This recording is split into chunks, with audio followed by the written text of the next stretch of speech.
Liftoff. We have a liftoff.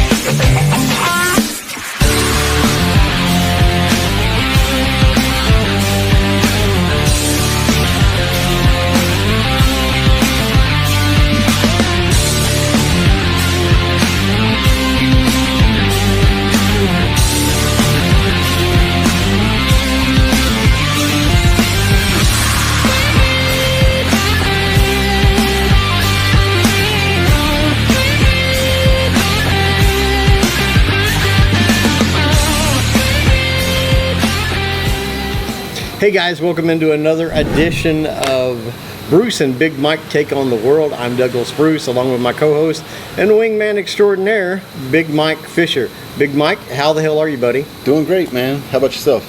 Doing great, doing great. I mean, what's not to like? We got the sun shining, beautiful pool in the background here. We're here at Grand Residence. You know, living in paradise. What's negative about that? Some days are more paradise than true. No, that is true. Yesterday I was stuck in traffic. I was like, we don't tell the audience that. You know, we got our friends that are freezing their ass off. You know, it's February in America. Yeah. You know, I had my air conditioning so cold last night. Ooh, it was a whole 75 degrees. Yeah, we're fighting over a cover last night with the air conditioning on, and finally, I make her get up out of bed and go turn it off. So retired guys, hurry up, man! Come and suffer with us. Yeah, no, I tell you, it's the weather's great here. Even it's actually been a little cool at night. Yeah. Here, you're right. Yeah, I came out. I opened the door the other night. I said, man, it felt really good outside. You know. Yeah, and it's been mild. I mean, I'm sitting in the direct sun here, as you can see, and even at that, well, there's a breeze. That fan is blowing at you, but I'm still getting breeze here. That's the great thing about this location is you just about always got a little bit of a breeze here, and it's hitting me from this way, from the back. It feels good. So. But if we get too hot, there's a beautiful pool. You can see it right there behind Big Mike. Beautiful pool area. So rub it in. Yeah, and it's so bad. Unfortunately, there's just one white guy out there now. But normally, it's full of beautiful Filipinos. So some nice eye candy never hurts. Well, you know, and even some foreign women here. I've been amazed at this location. Yep. How many? And of course, there's more in Cebu than there are anywhere else, typically. But well, lately, within the last year, I think, you know, I started seeing a lot more. I think we talked about that a little bit too before, that there's been a lot of foreign women. It used to just be dudes, and it used to just be either the guys that come here to retire like us, or the guys that come here sex traffic, running the streets.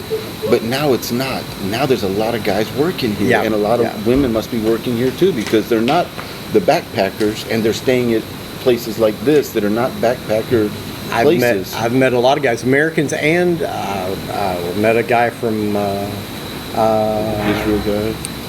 There was a guy from Israel. He's working. A guy from Belgium. I think yesterday or the day before. He's working. Him and his girlfriend here. They're traveling the world and working. That's interesting too. Every week we talk, you meet different people from places here. Me and my neighborhood, I'm the only American. My neighbors, my subdivision, it's all Filipino. I'm the only. There's a Japanese guy, but sometimes I miss that interaction with other. I get more, like today, the guy who was talking to us before we started filming. I get more interaction with people over here.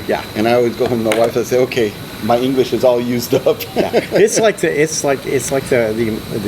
American embassy here, or you know, I get more interaction with foreigners here than I bet ever that's did. Good for a guy like yourself. You know what I mean? Like, we're not young, but we're not so old, and you have to have that. I think that a lot of guys come here that don't have that interaction don't do so well. Well, it killed me when I lived in Candelaria. I was in Quezon Province. I was the only. You were a mess. I was the only American. I was the only American there. A city of 100,000 people, and I'm the only white guy. Yeah. You know, primarily. You saw one or two every now and then that were passing through. And normally foreigners, when we pass each other, we don't even make eye contact because I know they're either mongers or I just don't need it. But here in your building, in this compound here, every's I've met cool. more. I've met more guys right here. Me too. Talking and I don't even live here. It's been amazing. I've seen. There was a couple of really beautiful black women that were here recently. And then there was a white woman here yesterday that April and I both commented on. She was poolside in her itsy bitsy bikini and just. God I'm like, her. wow, she's a 40-year-old woman, but she was a knockout. Well, there you go. And of course, there's always beautiful Filipinas here. Sure. One way or the other. So, guys, if you're looking for a place to retire and you like women that are beautiful, things that are beautiful, not just the nature here is just outstanding. This is a good spot. I mean, you like we said before, you lived in another place here that I thought was great too, IT Park, but we noticed some chinks in the armor there, you know. And when you said you were going to come to this place, I'd never even heard of it, And then the first time I came here, I'm like, holy crap, man! This place might. It's a lot more laid back. It's a lot more. In IT Park, I never met anybody because everybody's in a hurry. They treat you like it's a 5-star hotel. Yeah. I mean, the way people, and it's not. At first, I thought they were just nice to you, but they're nice to everybody, man. Yeah. It's impressive. Guys, this is Grand Residence. They are a sponsor of the show. We are. I highly recommend the Skydeck 360 upstairs. That's a bar and restaurant that's on the roof here. It's about the 40th floor, 39 or 40th floor on the roof deck. Best view in Cebu. Absolutely the best view. It's good having a place that we can really talk good about, And I love this place. If I was a single dude, I mean, I have a wife and 3 kids, but I see other people with kids here too. Yeah, there's people with kids here, and especially if you were, a couple. Yeah. This is a great place for a couple. We have just a small studio apartment here, but it's a great place. Everything is convenient. I live here like I'm leasing a condo, but I can get room service. Yeah. Anytime I want, I can pick up the phone and say, hey, bring me a beer and bring me a burger or a steak or whatever. A friend of mine had dinner with a friend up there a couple of weeks back. He had the filet mignon. Excellent piece of meat. I was stunned because it just don't find a lot of really good steak. No, I mean that joker was that thick. Wow. $10. Really? $10. 480 pesos. It came with mashed potatoes. Where can you get a $10 decent piece of? And of course, when he ordered it, I'm like, dude, I don't know what this is going to be because it's the Philippines and it's a $10 fillet. A steak like that would cost you $35-$40 minimum in the U.S. But it came with vegetables. It came with mashed potatoes and all that. Well, last week you mentioned that burger, and I'm still waiting to get a day that I have some time off and come over and have some lunch with you. Burger up there. Yeah, we're down here at the poolside, and they've got a kind of a snack bar here. They serve pizza. They even have Filipino spaghetti here. You can get Filipino spaghetti, which comes with, it's a sweeter sauce with the hot dogs. Hot dogs in the spaghetti, but hamburgers, lots of different things. I need to teach these guys how to make tacos, Big Mike. There you go. They need a good taco recipe. But guys, we appreciate you tuning into the show. Big Mike, you're recently at the farm. What's going on at your farm? Is this goat week? Is this the? My goats. My guys did a certain thing that I asked them to do because what we used to keep the boy in with the girls. They would just get different times, and we were just having baby goats spread out. And a buddy of ours, Steve, the way he used to do it is he would put the male in there at a certain time, breed them all at once. Yeah, all at once, and then they would just have. And so now, last week and this week, I have 15 baby goats, which is good. They all look good. They're healthy. I think it's a lot more manageable too to get them all raised and get them all. You can have a couple of litters a year, or a couple of Yeah, a couple of kids a year. Yeah, that's what. Usually twice a year they'll have some kids. But we had a tough time, with all the rain that we had the last year. Then we went through a drought, and things are good right now. But it's funny when you go through tough times, you learn a lot. Yeah. And I was using a certain dewormer that worked, and then all of a sudden it just didn't work. We talked about on our old show dealing with worms here. Them worms are smart and they figure out they adapt. That's right. Adapt. If you're using ivermectin, they'll adapt, and you're gonna have to change the fenbendazole or albendazole. I was using fenbendazole, albendazole, and then now I use two. I use those in the beginning and then ivermectin in the middle of the month, and it's good. We're working everything. Yeah, I'm having a lot of goats now, and then so. My guys are just always, having a farm here is different than having a farm in the States. Oh yeah, tremendously different. Yeah, it's a lot different, and it's hard to find people that want to stay on a job. And thankfully, I found Janelle, my guy, who's been with me a couple of years, and things are going good now. Yeah, well, I think this year we're gonna make a bunch of money off some goats. That's good, guys. If you're interested in goat meat, it's expensive. Goat meat. I tell you. Pork is 360 per kilo right now, pesos per kilo, and goat is 600 per kilo. I mean that's almost high. $12. $10 for 2 pounds. And I know people have this thing about saying third world country. So we'll say a developing country is the Philippines. Where the average worker the minimum wage right now is, I think, 450 pesos per day. Per day, not an hour. A 10-hour day is 450 pesos, and then 1 kilo of goat meat is 600. So that tells you how expensive goat meat is. That's how I always try to put it into their... That's 45 pesos an hour. That's less than $1. It's about 80 cents an hour is what the minimum wage is. That's right. Is here. Guys, if you're wanting some goat meat, leave if you're in Cebu, leave a comment in the bottom, or you can email us at bruceandbigmike at gmail.com, and we will be sure and get the message to Mike. Also, if you haven't hit the subscribe button and you like what we do each week, hit the subscribe button, hit the notification bell, and hit the like button. Leave us a comment. Question about that subscribe. Sure. Is that the one where we have to get a certain amount of subscribers before we can go live? Yeah, we need a certain amount of to go live. We need a certain amount of subscribers. We primarily need the subscribers. We need a certain amount of hours viewed. We need 4,000 hours viewed, which we're slowly working our way there, and 1,000 subscribers before we can register to monetize the show.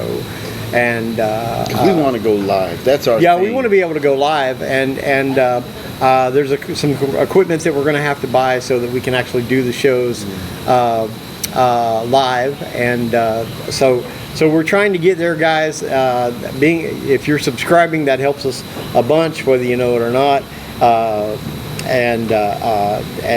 The more people that, it's funny because the more people subscribe and the more that they like the show, if they hit the like button or the notification bell, that puts us in the algorithm, which it's amazing when you get in the algorithm, what that does is, a couple of weeks ago, we were the number 2 most recommended show in our category. We got to eat balut every week, I guess. Yeah, evidently, yeah. So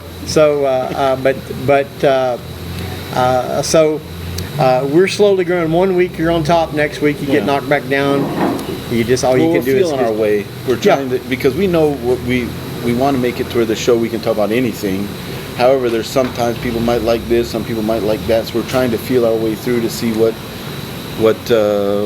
we find our spot. Well, yeah, and it's hard because I monitor the stuff multiple times a day. I can tell you right now we're at about 52% male audience, 48% female audience. Primarily the biggest group watching us right now are Filipinas, 25 to 44 is our main demographic. So we're working out, we're trying to bring the stuff that you guys want to watch, that you're interested in. I'm amazed that female Filipinas are actually the ones primarily watching us. I would have expected it to have been expats, but our audience in America, believe it or not, before our audience in America was about 85%, the show we did previous to this one for 5 years. But this audience, only 17% of those watching us are Americans living in America. Well, I think our show before was fighting cocks. That's all we talked about. And it was a fighting cock based show, and our guys, only a few of them wanted to come here. But they would talk about it as a pipe dream. Can I bring my wife there? So I think now we're not talking about roosters. We're talking about the Philippines and just actually anything. We're talking anything. But I don't think that. I think what they think is maybe we're just only talking about people who want to come here, and that's kind of eliminated them. But if they watched us, they would know we don't just talk about living here. No, actually, we got a very diverse show today, talking about a lot of different things. And but it amazes me, the audience. It's kind of intriguing to me that they're not watching. The audience that's watching, the primary audience, is not watching because they're wanting to learn how to come here. It's females that already live here that are actually native to this country. That's who's watching it. I mean, maybe it's the sexy bald heads. I'm not quite sure what that is, but or maybe they're interested in learning about foreigners. They're interested in learning about us tick. Yeah, exactly. And we talk a lot about the different foreigners. We're going to be talking about some of that today as we get deeper into the show. Guys, we're going to take a quick commercial break, and when Mike and I come back, we're going to start off the show by talking about internet dating, and we're going to hit on that just a little bit. But then we got some real interesting stuff, everything from politics to porn. So we're going to include it all here in the show. Guys, we'll be right back after this message.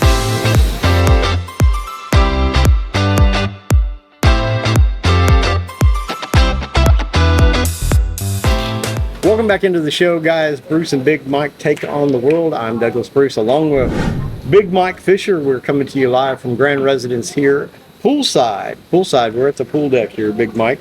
As most weeks, we've done one of these that we were upstairs, but I enjoy this down here. You got the people walking by. You got a little. I like that because that way people know we're not in some desk.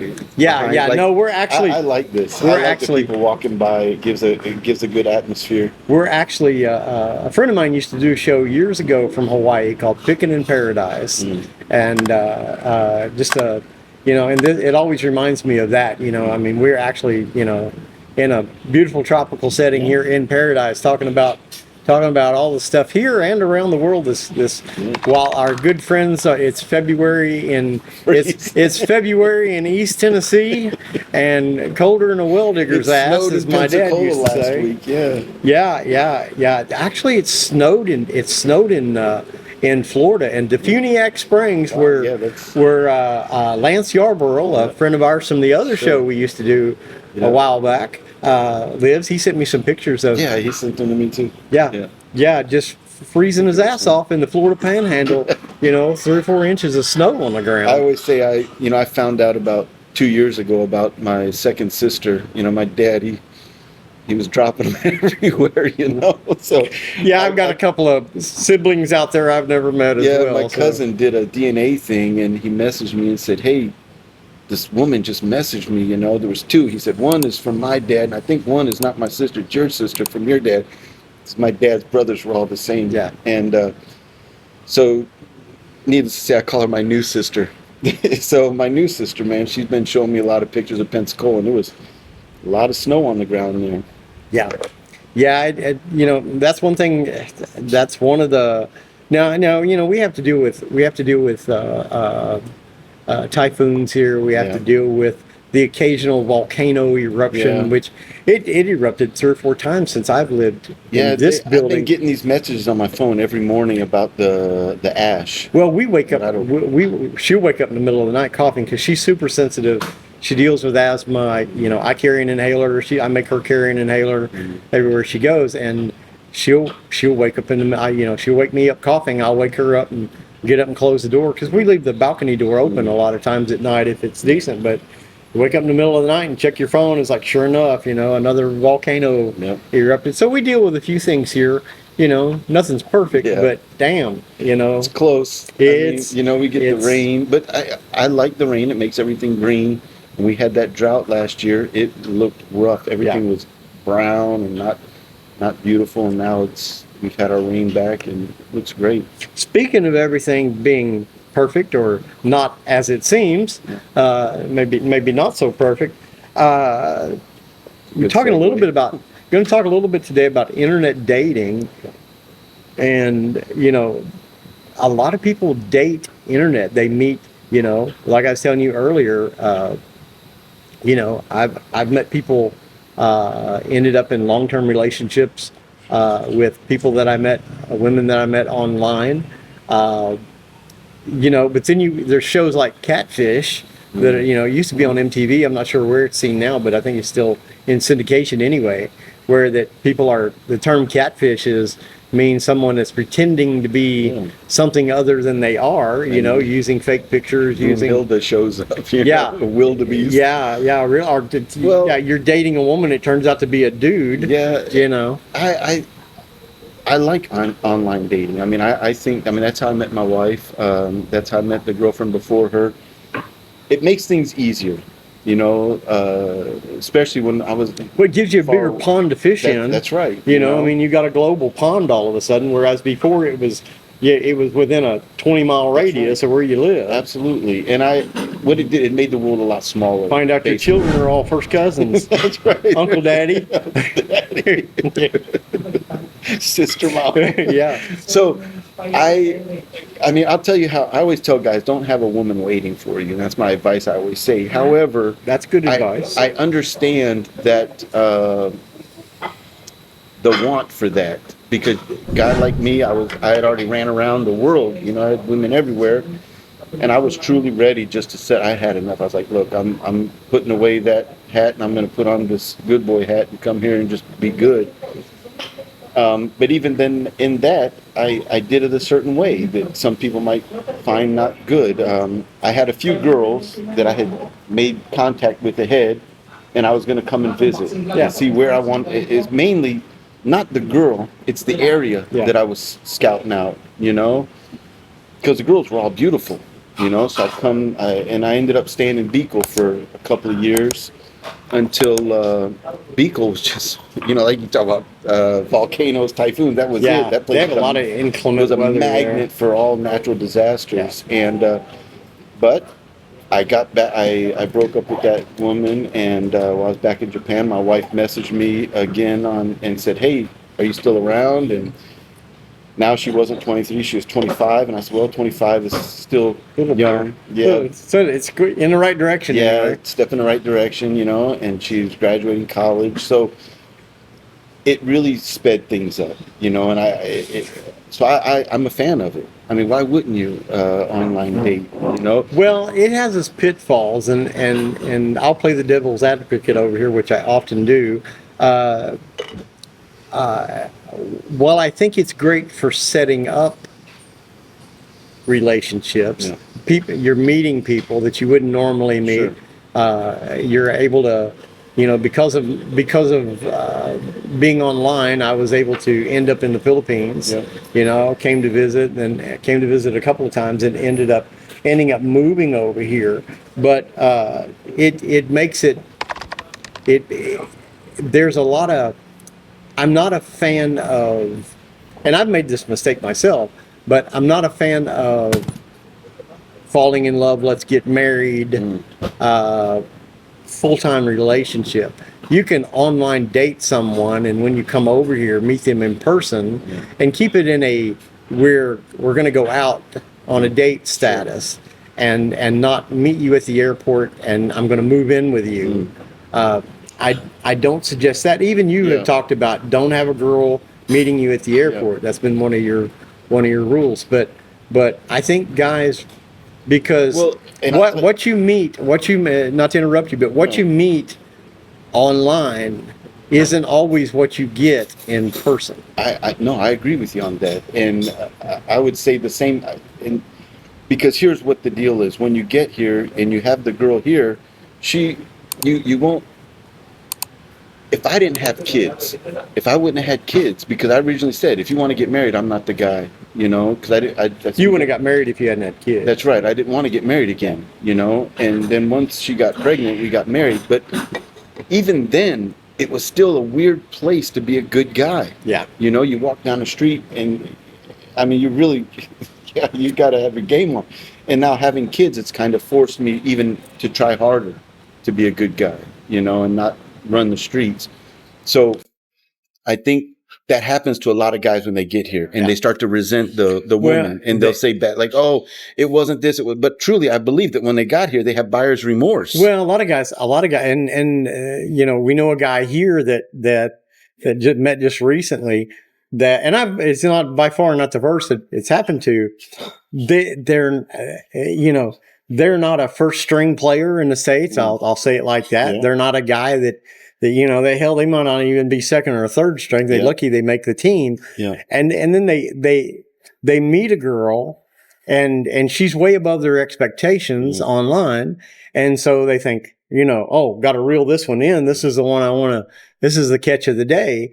And then they get over here and they find out, oh shit, you know, this is just one of 10,000. You know, I can meet 5 women a day. Walk down the street, it's just like that, you know, and I think then they do get buyer's remorse. There's so many that are beautiful. There's so many that are sexy. There's so many that will come up to you and say, hi, where are you from? Yeah, where are you from? You know, do you have a girlfriend? It's always the second question. That's right. Hi, you know, how are you? Or hi, where are you from? The second question is always, do you have a girlfriend? Yeah, I always joke with my kids. Are you married? Tell them daddy's a single dad, you know? Yeah, just to make my wife laugh, you know? But yeah, even me with having kids, I still got to stay on my game. Yeah. I mean, I was a womanizer, you know, my whole life, man, from the time I was 13. So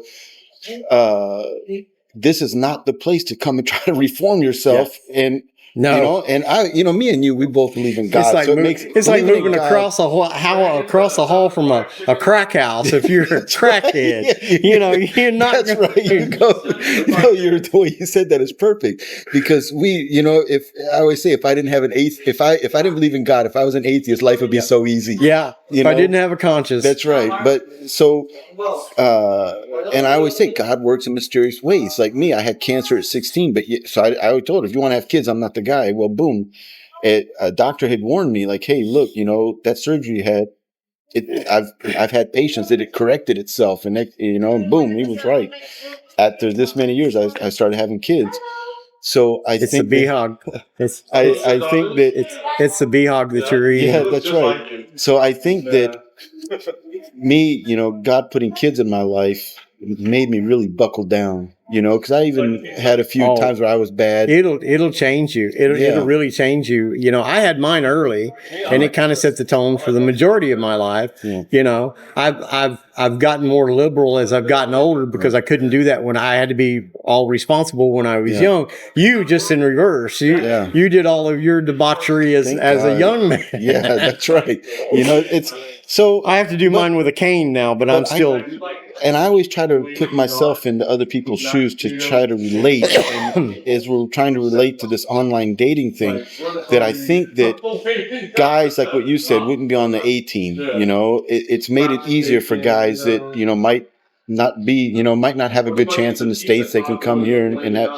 And even those guys come here and get spun out because, you know, too much of anything is not good for you. They come here and they go buck wild. I mean, you know, my buddy Cooper over in Behold, before he came here, I told him, I was like, look, man, you're the catch of the day when you get here, you know. Don't come here and get an ugly girl. Come here and get the beautiful one. And my God, that guy, he just gets so many now. And he wants to settle down, but it's tough for him to settle down. It's tough. I think that online and is a great thing, but you gotta have balance with it. And I can tell you from experience that if you just date her instead of getting into a exclusive relationship, she'll still be here when you get here, and then you can decide about a exclusive. Now, on the other side, as far as Filipinos, a lot of Filipinos latch on to a guy. They're they're wanting financial supports, they're wanting money, and it's easy to get the wrong guy too. I agree with you on that too. It's a two-way street. Right. I always tell the good and the bad goes both ways. I tell my wife's friends, don't latch on to a guy so quick, and if he doesn't have those 10 things you need in your life, throw him back. Yeah, we actually did an episode a couple of weeks back about that. Yeah, I tell them if it's not everything, throw it back. Don't be afraid. There's so many guys out there, and you can find them. And I think guys come here and latch on too. And well, here girls don't. I have a term, that I say sport fuck. Yeah, they don't do that here. If there's a foreigner coming here, they're not looking just for a one-time thing usually. You might be able, there's guys, some, but the ones that are looking for a relationship, that's not what they're. Yeah, that's right. Not here in Cebu.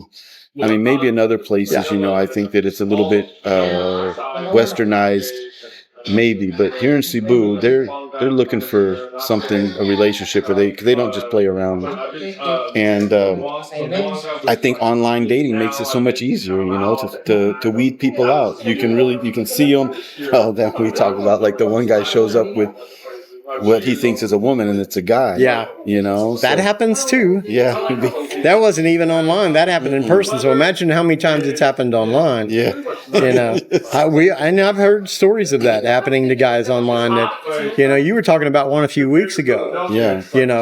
Well, I always say it like this. Me and my wife were at a club one time, and I looked over and I said to my wife, "Is that a guy or a girl?" And she said, "That's a girl." And I looked, I said, I don't know, man. It was beautiful. She's beautiful. And I don't know, And then I saw a certain movement and I went, oh no, that's a dude. Yeah, women don't do that move right there. That's a guy move. And so here, there's still that aspect of it, You still have to watch out, that they say in Thailand, they tell everybody, the lady boys say I'm a lady boy, and here they don't. Here it's kind of, find out as you go type of deal. So you have to really make sure you get that out in the open, right? Yeah. Address it quick. Yeah. The main thing with online Prepare dating for inspection. And some people may like that. That's not my bin. So, but I guess the last thing as with anything, online dating, just be careful. What you do. Well, yeah, because like that one woman recently, the Filipino met the guy.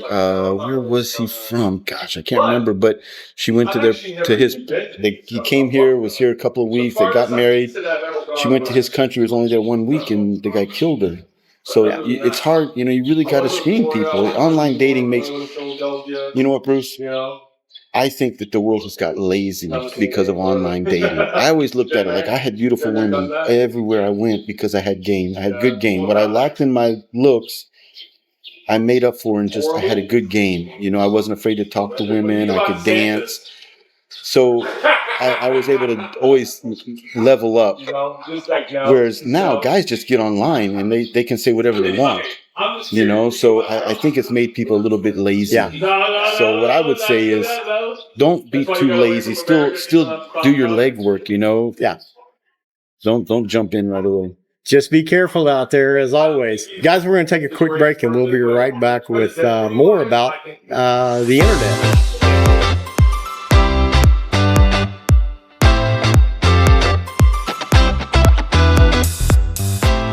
All right, guys, welcome back into the show. Douglas Bruce here along with Big Mike. Bruce and Big Mike take on the world. Big Mike, we've been talking about online dating. I want to talk a little bit about the Philippines and the internet addiction that's here. It's amazing that, and I call it an addiction, but the Philippines amazingly tops a lot of categories in online users. Mm-hmm. Social media being one of the big two biggest categories on the internet are social media and pornography. And the Philippines heads both of those categories. We'll give you a little bit of information here. Highest percentage, the Philippines, highest percentage of social media users per capita. Wow. There is. Well, you remember? I don't know if I came here in 2010, and that was still just the little phones. We were just. I had my first iPhone. Yeah, I had my first iPhone. I think when I came here, Nokia. Yeah, and so everybody used to text to their thumbs. Yeah, and you had three. You had 3 letters per digit, and you had to one, two, 1, 2, 3. So I started coming here in 2007. I was here in '97. But then I came here on a rate like every 3 months from 2007 to 2010. Yeah. And I was amazed at how fast people could text with that. And I didn't really. One hand on the back of a motorcycle, putting on their makeup. You know? I wasn't a texter. You know what I mean? Yeah. But now it's the other way. I couldn't imagine. I don't like to make phone calls. Yeah. You know, because I would rather just. Yeah, you and I rarely talk on the phone. Right. I mean, I probably hadn't called you 5 times in the last 7 years. You know, we always either, you know, if you call, it's something. It's something bad. Hey Mike, I'm in the hospital. You know? Jump down. Exactly. Code 1130. Exactly. It just amazes me. There's actually the number is 120,800 is the million. 120 million, nearly 121 million is the population of the Philippines. Here. 92% of that, over 80 million Filipinos have Facebook accounts. Everybody does. You know. Yeah, like in the States, people don't. You know, people are still standoffish about having Facebook accounts. Well, my brother doesn't have one. They have less intrusive, like Reddit. Desmond's a big Reddit, and he enjoys reading the threads or whatever. I've never even been on. I don't know anything about Reddit. A lot of Instagram accounts. Instagram's getting more and more popular here, but imagine that 92% of the adults, only 8%, and I guarantee you that 8% is 65 plus. Yeah, you know. Yeah, I mean, I think that here everybody has it. Yeah. So that's the difference there. Facebook Messenger is currently the number 1 app downloaded and used in the Philippines. Facebook Messenger. Wow, I met my wife on the old Yahoo Messenger. Oh wow. Yeah, it was they had this little thing, you go on this group chat thing, you know, and interact with people, and you know that's how we met. Yeah. On that. So that's yeah, and I'm not tech savvy. It was easy for me using that stuff. Yeah. So many Filipinas communicate with their foreign boyfriends through Messenger. Sure. You know, I don't know how many, you know, Filipinas that have told me, well, I have a boyfriend on Messenger. You know, I'm like, that's, you know, we're talking a little bit about internet dating, but that's how they communicate primarily. Viber is real popular here as a communication app. WhatsApp is popular here. I think Viber is probably a little more popular now than what it does. And there's different apps that have kind of taken on identities like Telegram. Telegram's a lot more. See, I don't have Telegram. Telegram is a lot more. If you're looking for a woman of the evening or something like that, you can find them on Telegram. There's a lot more adult. You know, if you want to massage with a happy ending, you can find it on Telegram. That app is a lot. And there's others that are more specific. Like if you're a woman and you're a lesbian, or you're looking for, there's another app for that, and there's another app for this, and you know, people that are men that are, you know, homosexuals or looking for a unicorn. If you're a woman or a couple looking for a unicorn, there's you know, it's funny. There's shits that I've never even, you know, until I moved here. And recently, when I first came here, you couldn't pay for anything online because we had an online business, and I was like, how am I going to do business in this country? Because there's no payment systems. Yeah. You know, everything was they had to, if someone bought a book from me back then, they had to I had to wait for them to go to Palawan, or what is it, ML Mueller? Or one of those pay remittance. Now there's World Remit, Gcash now. There's a lot of those. But back then you had to physically go to a location, pay them, they'd send the money, and then you have to go to the location physically and pick it up. Yeah. So there was no way to, you know, and if you do that, and if you know anything about online business, if they don't pay for it right then while they're looking at it, if they don't check out right then, they tend to not ever buy it. Sure. You know, your chance of selling it to them goes way down because they never Now they got to take some effort to go do it. Yeah. Sure. Yeah. Anything that takes effort to buy you lose about 80% of those sales. Now it's a different story. And that's all because of COVID. Yeah. You know, I can order food now. I can order my medication from the drugstore. I can go through on an app and buy. I can go to the grocery store and buy anything I want to buy. Sure.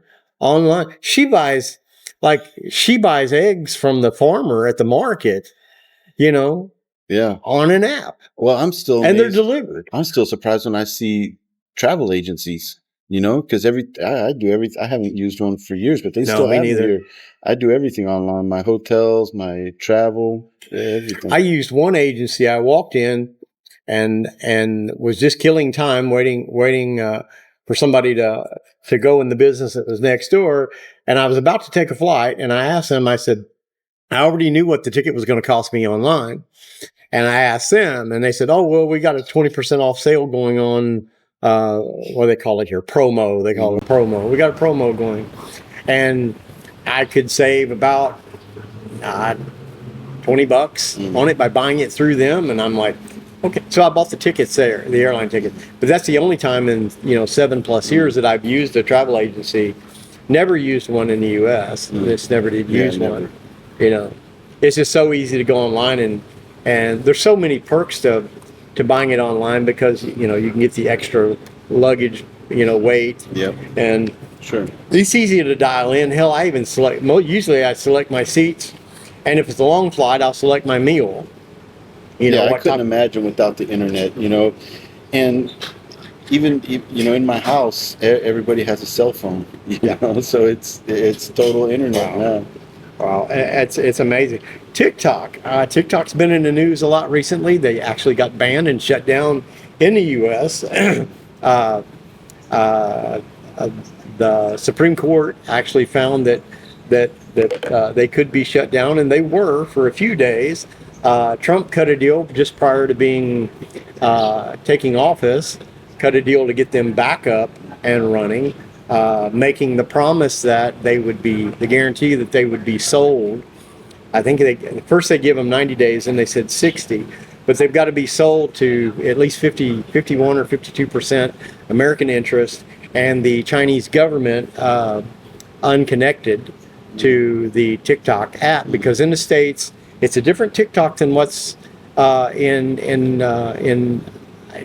Asia, period, but certainly in China. See, I don't have TikTok. I know the only thing I know about TikTok is what I hear in the news. Yeah. And when I say news, I don't have it's basically TV news. I'm talking about just whatever comes up on Facebook. The accusation is it's basically a Chinese spy app that's gathering information on individual Americans in the U.S. That's the accusation, and so the Supreme Court shut them down, basically.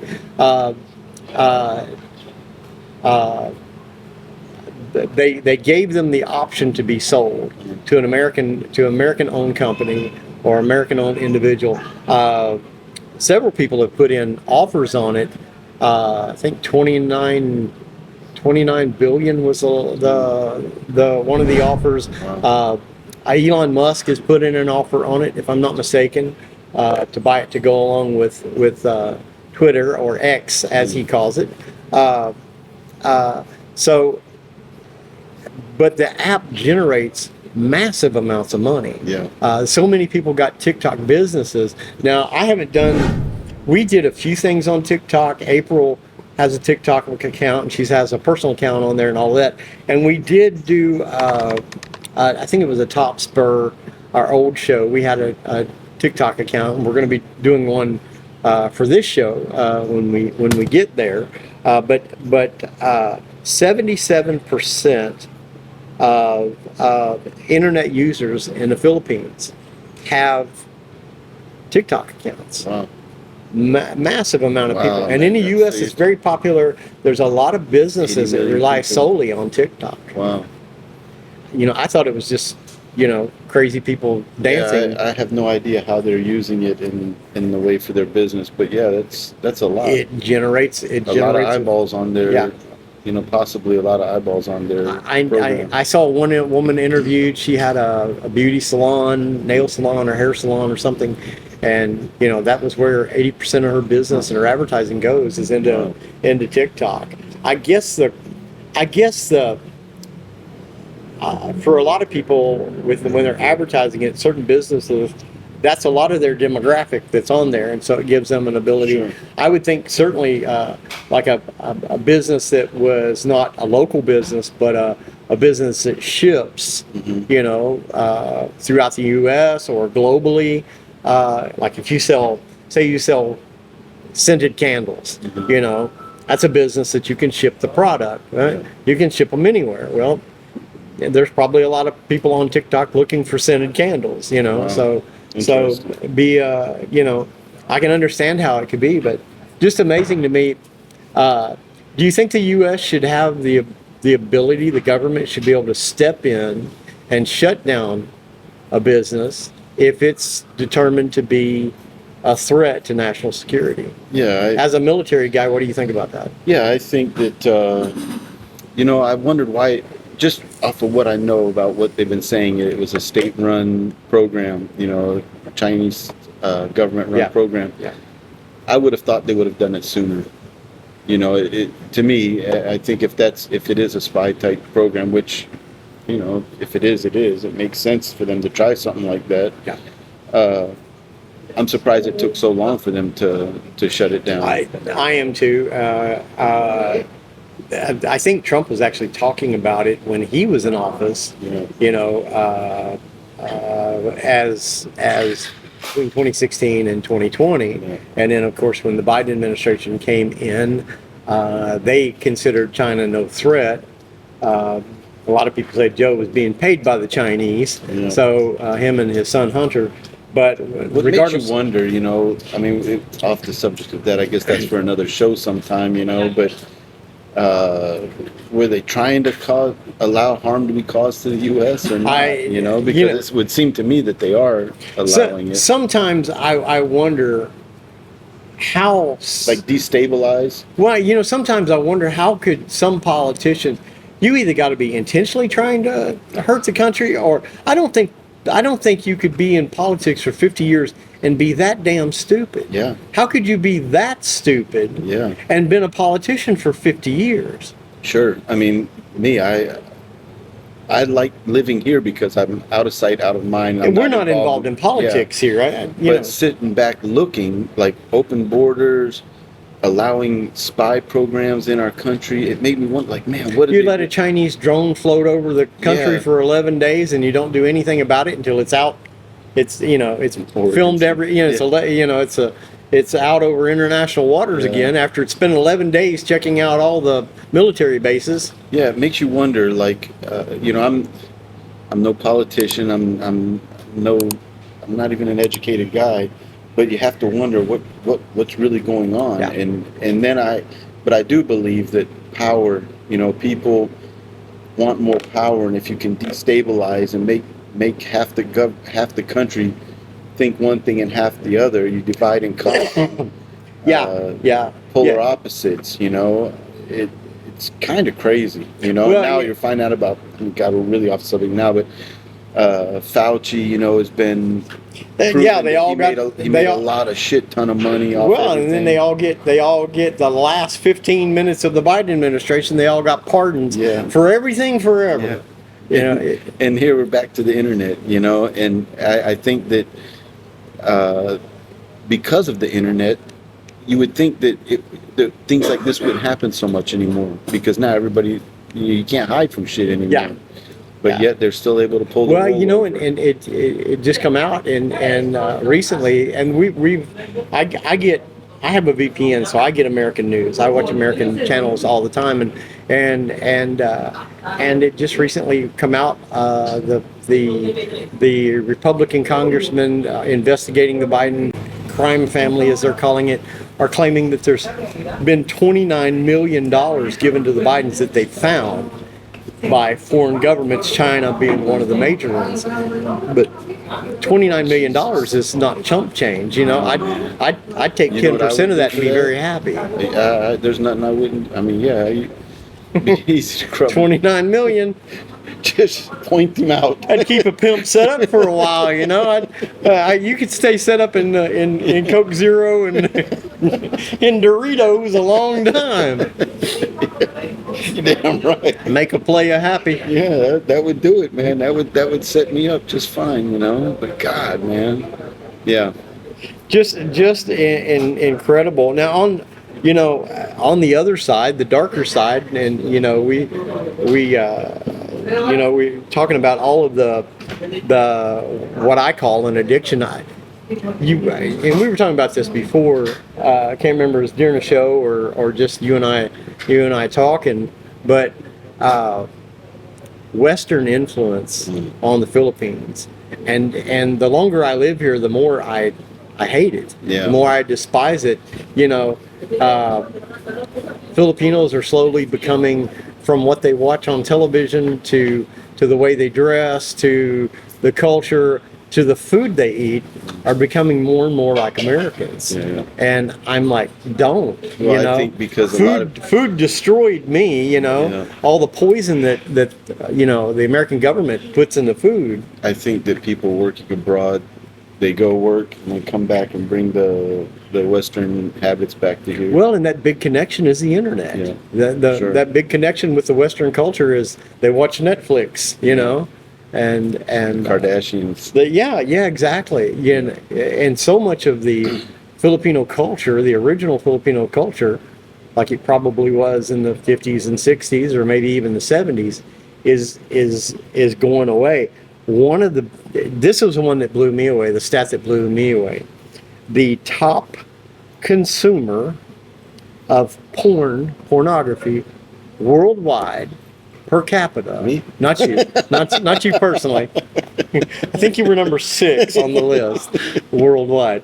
No, the number one consumer of porn in the world is the Philippines per capita. 120 million people here. When you do the math and you work out the per capita, more people watch porn, and the number one porn site in the Philippines is Pornhub. That's Pornhub.com for you guys. Hopefully they'll send us a check for mentioning them. But imagine that, a Catholic, 85% Catholic nation, a Catholic government. This government here, the laws here, that's why they're working on it, but as of the date of this showing, no divorce in the Philippines. They observe Catholic holidays, All Saints Day, a lot of the Holy Week is a big deal here, but yet they're the number one consumer of porn in this Catholic, 85% Catholic nation. That's a weird. That's interesting because I wonder why. It's like the reverse effect when you suppress. That's like like when I grew up. I was born in Indiana and lived there through a lot of my elementary years, and I can remember my older brothers talking about the Amish girls being the wildest girls at the party. The Amish girl wasn't even supposed to be at the party, but I guess it's a lot of that suppression culture, and they're tech savvy. Well, it's a deadly combination. You've been suppressed from knows how to work gadgets and stuff. I mean, I'm not, me, I'm not tech savvy, and I was able to figure out what the porn sites are. So you get somebody naked people, type it in. So you get somebody that knows that's tech savvy. Man. Yeah, it's interesting. It kind of blows you away. It does me, not a Freudian slip there, but it is to me it's got to be from the growing up in a religious household, because everybody, whether they're good Catholics or bad Catholics, the majority of the people here, make the sign of the cross, and a lot of them still go. I mean, I know bar girls that have on their Facebook account, thank God for all his blessings, I made money at the bar last night. Yeah. I mean, seriously, Well, it's like in the South. I always say in the South, everybody I knew when I lived down in Florida would go to church on Sunday, but Saturday night we was partying. Yeah. So I agree with you. All the Pentecostal kids. Yeah. Yeah. When you jump up, start talking tongues. Yeah. But, so I think that's get drunk and start speaking in tongues. I've seen that too. So I think that there is a lot of correlation there because, I think that if you tell people you can't, of course they're going to want to see that, and then being tech savvy here, and it's not, and here it's different. The dating is different. People, in the U.S. we date when we're young, and we actually date. Mm-hmm. We go. Whereas here, everybody lives in the same house. Neighborhoods are almost open. Yeah, kids still live at home until they're older, so they don't have that dating thing like we do. So we're out. So many people in the house. Just a note for some of you guys coming over here. That's why Filipino women don't make much noise.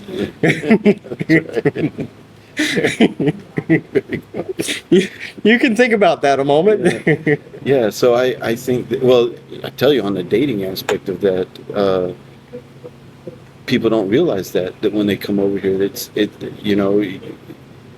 different dating, and that. So I believe that's probably why that there's a lot of porn involved there, because instead of being with your girlfriend, you're gonna be sitting at home. Well, and and it's not just the guys. There's actually more women that are watching porn in the Philippines than there are the guys. And of course, if you ask one, they all say no, of course, never. But But they're taking stats on. Well, the stats don't lie. They know if you're male or female. They know if you're, your IP address don't lie. Yeah. Google knows everything about you, even the shit that, I don't care how many times you cleared your history, where everybody's got a pack, hey, Big Mike, if I die, come clear my computer history. But Google still knows. So that search engine, it doesn't matter if you're using Firefox or Bing or what you're using, Still there. They still got the facts on you.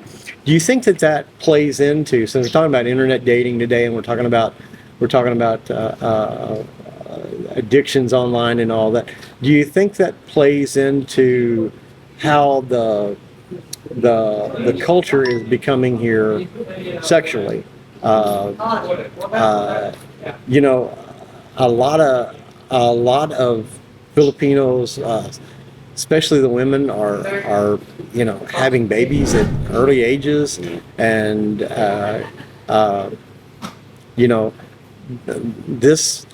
the term single mom, I've never, you don't really hear that anywhere else, but when you come here, just good luck finding a woman here that's over the age of 18 that isn't a single mom. I think that's a global phenomenon. It is. Even in the U.S. It's a lot, but I think it's a lot more prevalent here. I believe so. They start having sex here at I think the religion on that aspect, because no birth control, whereas in the States you can get on the pill at a young age. But here, do you think that internet porn has played a role in making people more promiscuous, just off the cuff kind of? I don't know if I don't know if I would say that, but maybe it tightened up the move game. Yeah, well, I saw shit as an adult that I never, two women in a cup. If some of you guys may know that reference out there, there's some stuff out there that we just don't. we just don't do it in my household. But So- if you want to see it, it's online. Definitely working on the move game. Yeah, Maybe. yeah, it's quite a bit. Well, I think what it does is desensitize people. You know, it's made people. Start younger maybe, because now people, guys like us didn't have access to things like that. Hell, we had a kid in National Geographic. And if you were real lucky, you'd find your older brother or your dad's Playboy magazine, I was on Marine Corps bases at a young age. Yeah, every time those guys transfer, they would throw out all their books. Yeah. Man. So neighborhood kids would come, look what I found in the dumpster. Yeah. It was. Yeah, you had to have a vivid imagination when we were growing up, for sure. You had to have Sears and Roebuck catalog underwear section of the catalog. It took a little bit of difference, but I think that's too that you push people in one direction, or you give them access to something that they're not used to. That's like the whole woke thing, and now all of a sudden the entire country, there's this huge youth movement in America back towards conservatism. Sure.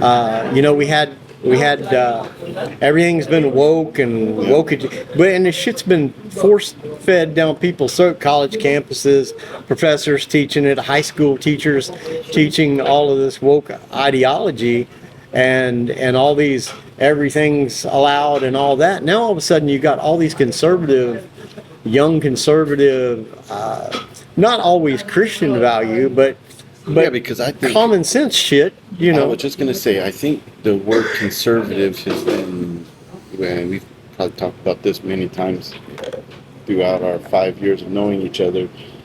I'll never consider myself a true conservative, because I'm not. I think people should be able to smoke weed if they want. Abortion is not my problem. Even prostitution. Whatever people want to do, they can do. However, I think that it's been what we were has been hijacked. Yeah. We're not. Well, the term liberal certainly has been hijacked. Sure. Liberals before meant you believed in welfare programs. Yeah. Now liberal means that you can have sex with goats and 12-year-olds, and there's 3,700 genders. Sure. Now there's a big pushback towards, even Trump. He signed executive action that there are officially 2 genders in the United States. Sure. And and I'm a conservative when it comes to financially. I'm also a person that believes in live and let live, and what you do in your rights end where my rights start. Yeah. That's if whatever you do in your backyard, I don't give a shit. As long as it don't come over in my backyard. Yeah, I don't like big government. That's why I left the United States. I was getting pulled, like I told that guy we were talking to earlier, I was getting pulled over all the time. For nothing.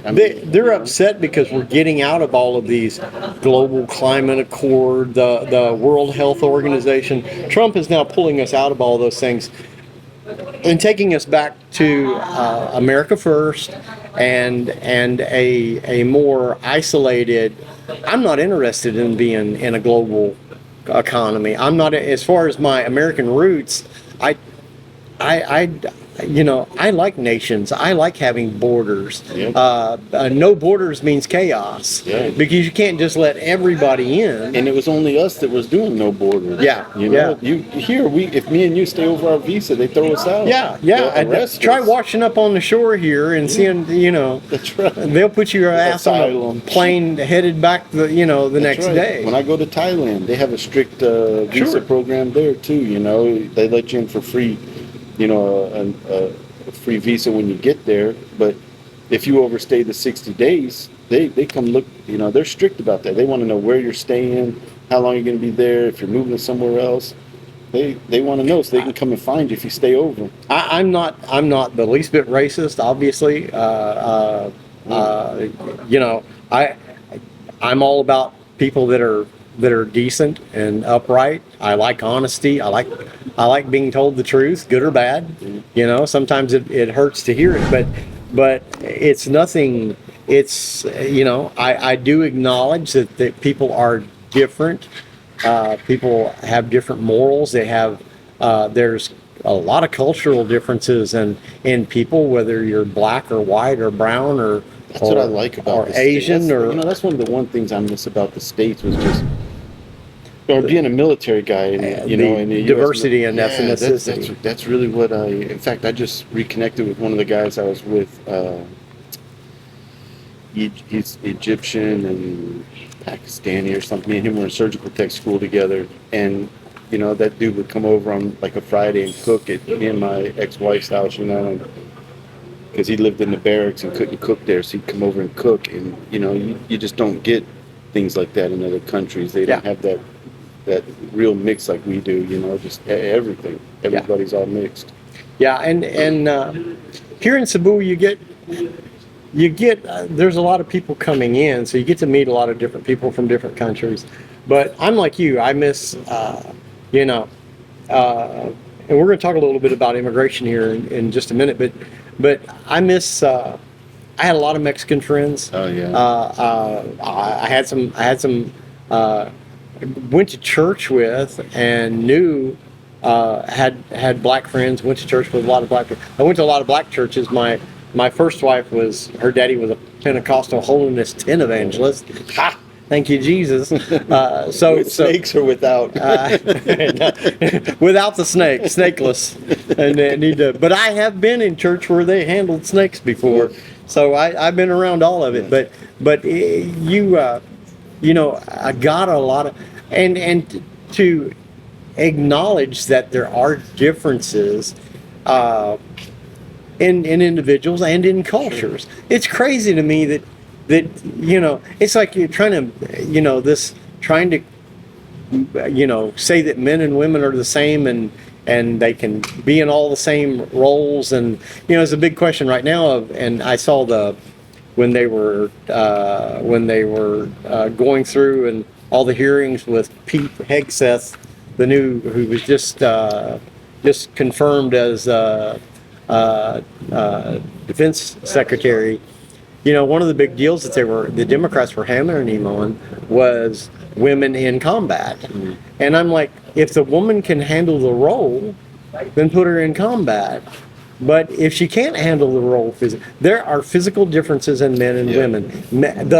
And that's why men shouldn't be in women's sports. I learned a lot. It's crazy. I learned a lot about myself in combat.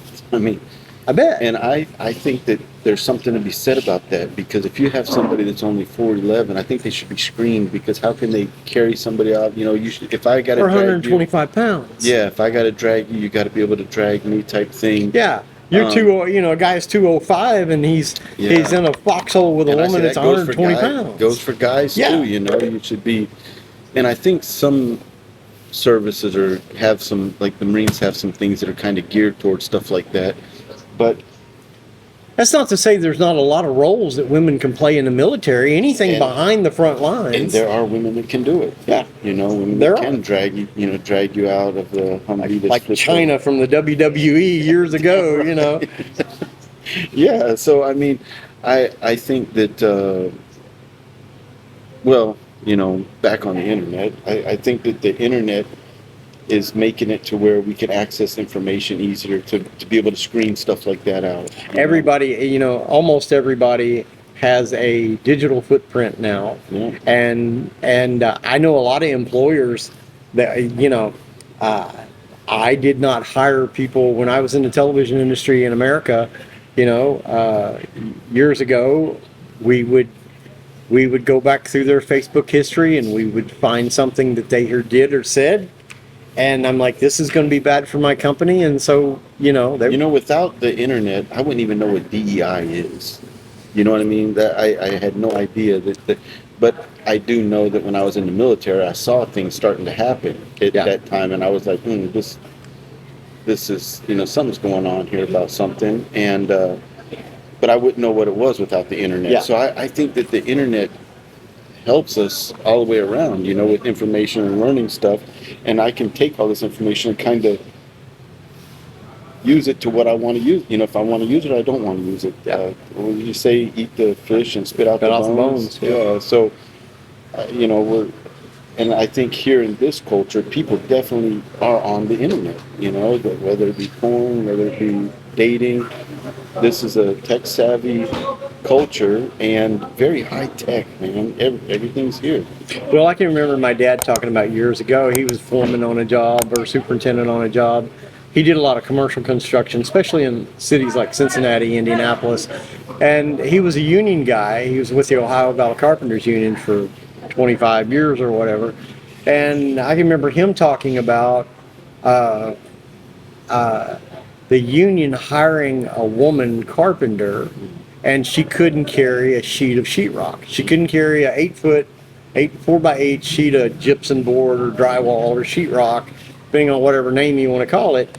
She couldn't carry one by herself, which was something that every guy there did. You're a sheetrock hanger. You need to be able to carry your own gypsum board or sheetrock in order to hang it. You're doing that for a living, but yet you can't carry one.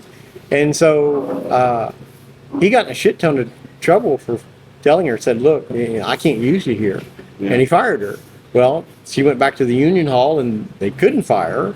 So she spent the next 2 months sitting every day at the union hall getting paid union wages while they found her a job that would a crew that would take her. And he got heavily reprimanded over it, and so created a big mess. So, you know, the whole DEI thing is, I'm all for doing what you can do, but if you can't do it, you shouldn't be there. Give it, and hiring someone on just based on race or gender or whatever, I think that's utterly ridiculous. But a lot of the internet has certainly influenced. It's made a huge impact here in the Philippines. Number one consumer of a lot of these things, and everybody here is very tech savvy. We're 3 to 5 minute ride away from a whole city of call centers and BPOs. where people are a lot of these jobs are coming here. So Philippines and Filipinos are very tech savvy, much more than Americans are. So it's made a big impact. Guys, we're going to take a break. When we come back, we're going to be talking about give you some stats on immigration, and we want to talk about do Filipinos love us as much as we think they do, or is there some resentment to foreigners coming to this country? We'll be right back with more from Bruce and Big Mike Take on the World.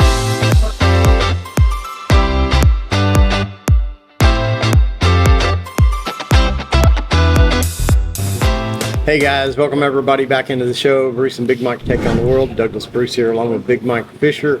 We're talking about, we've been talking about internet dating, the impact of the internet on the Philippines.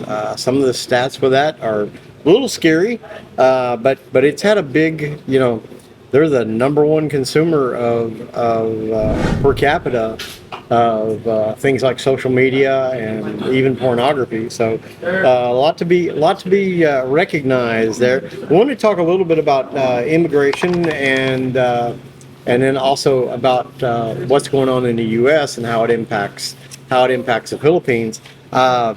Immigration, Big Mike, the last census, and I'm sure it's changed since the last census, but the last census showed that the numbers here were about 60,000 Chinese are the number one immigrants that come here.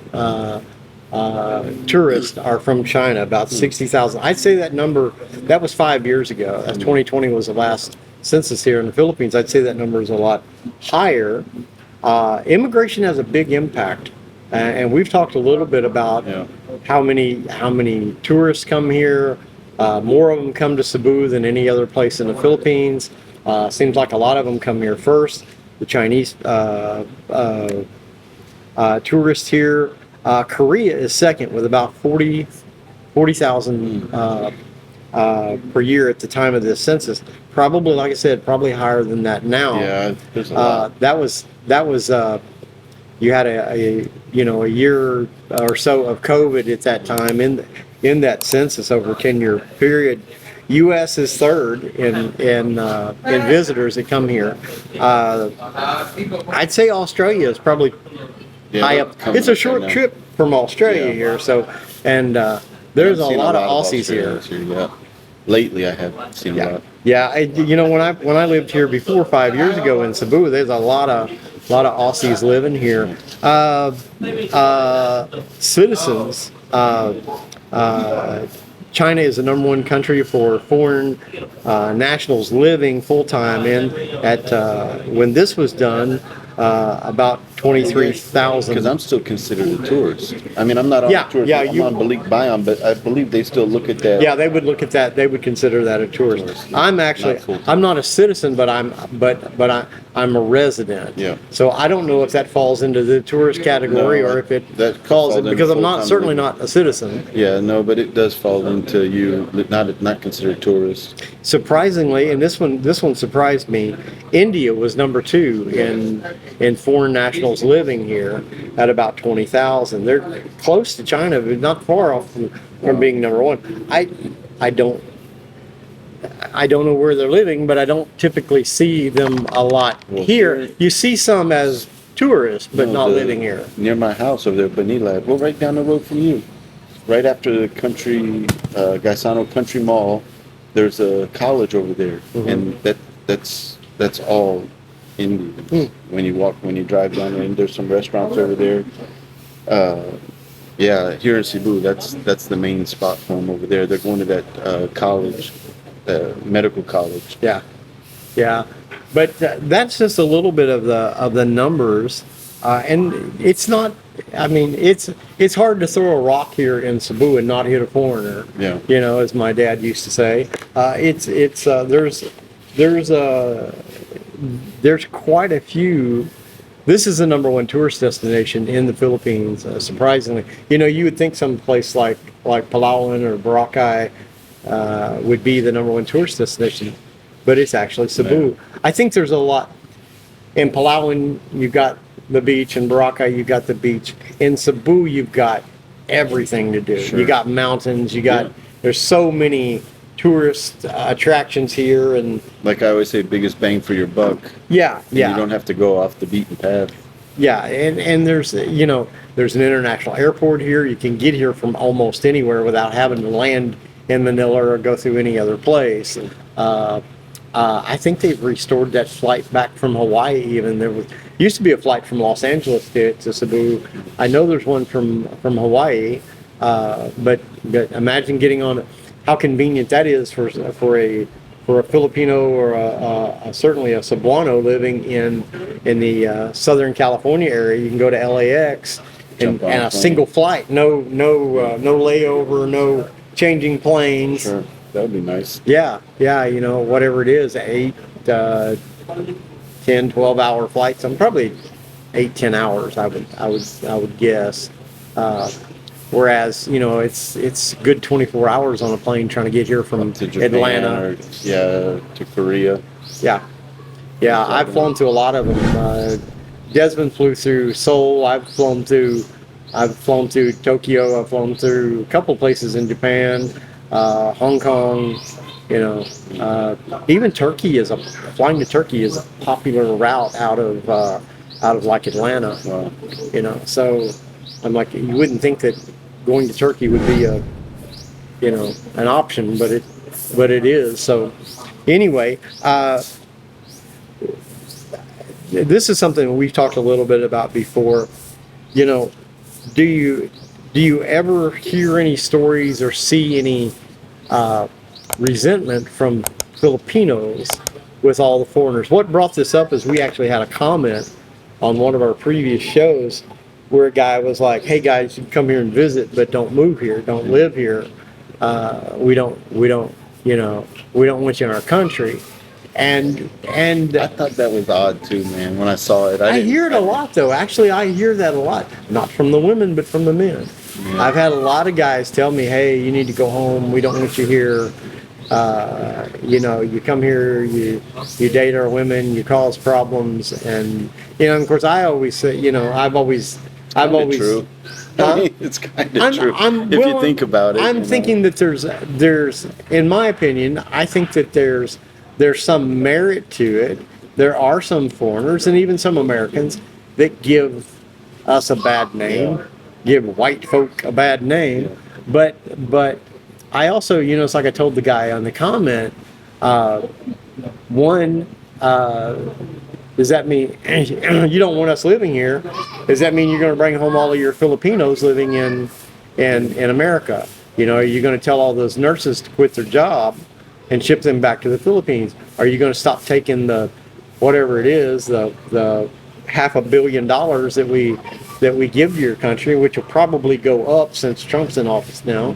Are you going to stop? Yeah, do you don't like us, or you still want our money, or what? I look at it just like a pragmatic sort of way. It's me being a guy who's lived everywhere. When I was in Japan, I had many Japanese friends that I knew as kids. When I was a kid there, and when I was there in '97 and '98.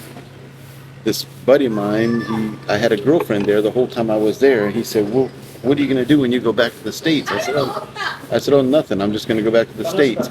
And he said, "What about your girlfriend?" And I said, "I always get a girlfriend everywhere I go." Yeah. And this Japanese dude, he said, "Mike-san, after you leave, no Japanese will date her because she dated an American." And I thought that was, this is my friend, and I thought that was an odd thing, but I understand. I've been there long enough that I know they have these insecurity type things towards us.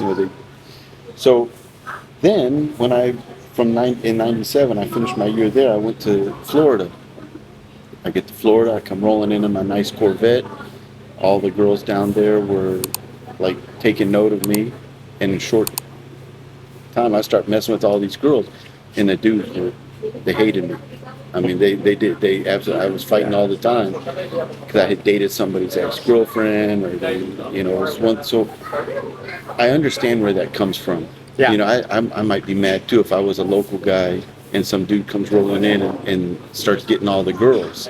So I get that aspect of it, and I think it's more of a pragmatic type thing. Is like they stereotype that scenario. Yeah. And because I don't think a lot. I mean, you figure if there's 1,000 guys come here, one guy makes trouble, and if that guy makes trouble, everybody knows about it. But that's the guy. Exactly. That's the guy that gets all the attention. The guy that's right. The guy that's helping people. He don't get much attention. That's right. The guy that's a good guy and stays home and finds one woman and helps take care of kids that aren't his, and and all of that. That guy never gets. It's always the squeaking wheel that gets the grease. So I don't think it's an epidemic of people. I mean, I think it's But you do get I don't think it's an epidemic, but you do get resentment.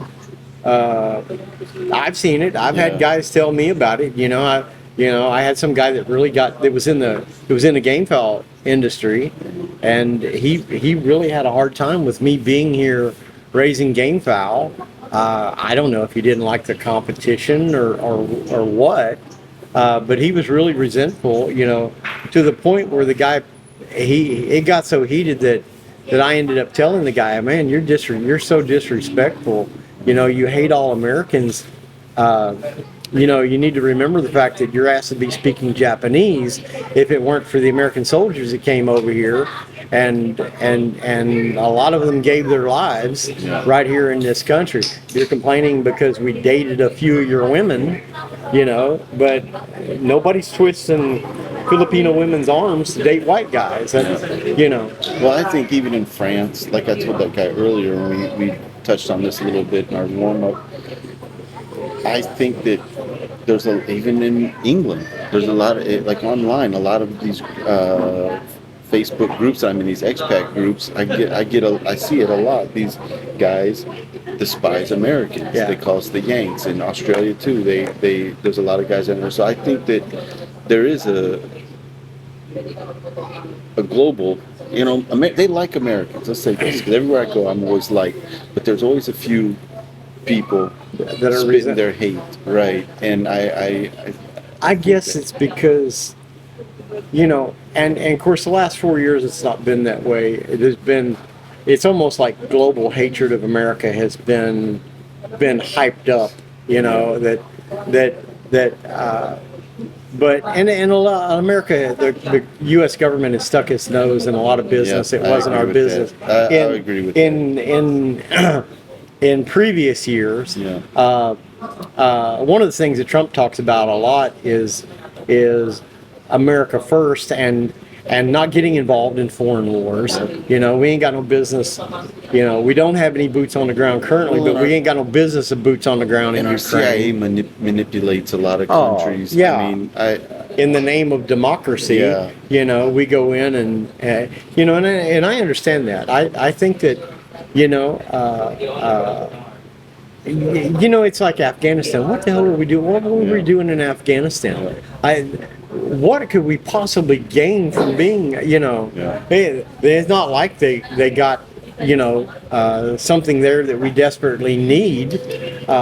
You know, I can understand if we went into Iraq and we did it because of the oil, then okay, pay for the war with the oil and then get out. But I just think that a lot of times politicians, well, war's good for business because politicians and their arms dealing friends, their arms the Halliburtons of the world make a lot of money when there's wars, and they do it on the backs of 19-year-old kids that sign up and give their life. But that's another show. But I can see how some of it could be justified. Yeah. But I think they need to take it on Filipinos need to take it on an individual basis. First, they say we date the ugly girls anyway, so why are you complaining? You know, they like the girls that are skinny and white and look like 12-year-old boys, and that's not my taste. I like women with a few curves and darker skin, and those are the ones they pick over here. They don't pick them. And that's funny too, because they do say that. Like when I first started dating my wife, that's what they said. How come these foreigners date a lot of the ugly girls? The ugly girls, because they think the mountain girls are different looking than the city girls. Yeah. So they have their own little prejudice thing. I'm like, hey, no problem. Just bring me the ugly ones. That's fine. There's, you know, their idea of ugly and my idea of ugly is two totally separate things. So you know, but it's you know, it's understandable.